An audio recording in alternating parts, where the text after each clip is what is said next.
വീട്ടുകാർ വിനോദയാത്രയ്ക്ക് പോയ തക്കം നോക്കി വീട് കുത്തിത്തുറന്ന കവർച്ച. ബേക്കൂർ ശാന്തിഗുരിയിലെ പ്രവാസിയായ സമീർ അബ്ദുൾ റഹ്മാന്റെ വീട്ടിലാണ് മോഷണം നടന്നത്. അലമാരയിൽ സൂക്ഷിച്ച 7.5 പവൻ സ്വർണ്ണാഭരണങ്ങളും വിലകൂടിയ വാച്ചുകളും കവർച്ച പോയി. സംഭവത്തിൽ കുമ്പള പോലീസ് അന്വേഷണം ആരംഭിച്ചു. മഞ്ചേശ്വരത്ത് പ്രവാസിയുടെ വീട് കുത്തിത്തുറന്ന് വൻ കവർച്ച. ബേക്കൂർ ശാന്തിഗുരിയിലെ സമീർ അബ്ദുൾ റഹ്മാന്റെ വീട്ടിലാണ് മോഷണം നടന്നത്. കഴിഞ്ഞ 13-ന് സമീറും കുടുംബാംഗങ്ങളും വിനോദയാത്രയ്ക്ക് പോയിരുന്നു. തിങ്കളാഴ്ച തിരിച്ചെത്തിയപ്പോഴാണ് മോഷണം നടന്നതായി ശ്രദ്ധയിൽപ്പെട്ടത്. വാതിലുകളും അലമാരകളും പൊളിച്ച നിലയിലും സാധനങ്ങൾ വാരി വലിച്ചിട്ട നിലയിലുമായിരുന്നു ഉണ്ടായിരുന്നത്.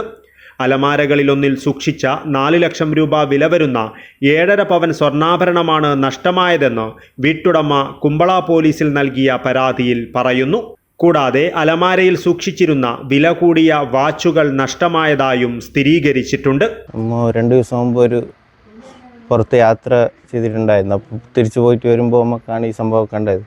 വീട്ടിലിപ്പോൾ മൊത്തത്തിൽ അലമാരയൊക്കെ അടിച്ചു പൊളിച്ചിട്ടുണ്ട്. പിന്നെ കുറച്ച് സ്വർണം പോയിട്ടുണ്ട്, വേറെ കുറച്ച് വില പിടിപ്പുള്ള കുറച്ച് സാധനം പോയിട്ടുണ്ട്. അപ്പോൾ ആരാ എന്താണെന്ന് അറിഞ്ഞൂടാ നമുക്ക്. പിന്നെ ഡോഗ് സ്ക്വാഡ് സ്റ്റേഷനിൽ കംപ്ലയിൻ്റ് ഒക്കെ ചെയ്തിട്ടുണ്ട്.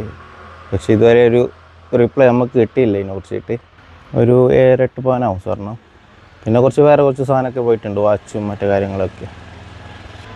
മൊത്തം ഒരു 4-5 ലക്ഷത്തിൻ്റെ നഷ്ടപരിഹാരമുണ്ട് നമുക്ക്. സംഭവമറിഞ്ഞ് കുമ്പള SI രാജീവന്റെ നേതൃത്വത്തിൽ പോലീസ് സംഘം സ്ഥലത്തെത്തി പ്രാഥമിക പരിശോധന നടത്തി. 13-ന് രാത്രി 10:30-നും തിങ്കളാഴ്ച രാവിലെ 9:30-നും ഇടയിലുള്ള സമയത്താണ് കവർച്ച നടന്നിരിക്കുന്നതെന്നാണ് അനുമാനിക്കുന്നത്. വിരലടയാള വിദഗ്ധരും ഡോഗ് സ്ക്വാഡും സ്ഥലത്തെത്തിയും പരിശോധന നടത്തി. സംഭവത്തിൽ കുമ്പള പോലീസ് കേസെടുക്കുകയും മോഷ്ടാക്കളെ പിടികൂടുവാൻ അന്വേഷണം ഊർജിതമാക്കുകയും ചെയ്തിട്ടുണ്ട്. News bureau, Kasaragod.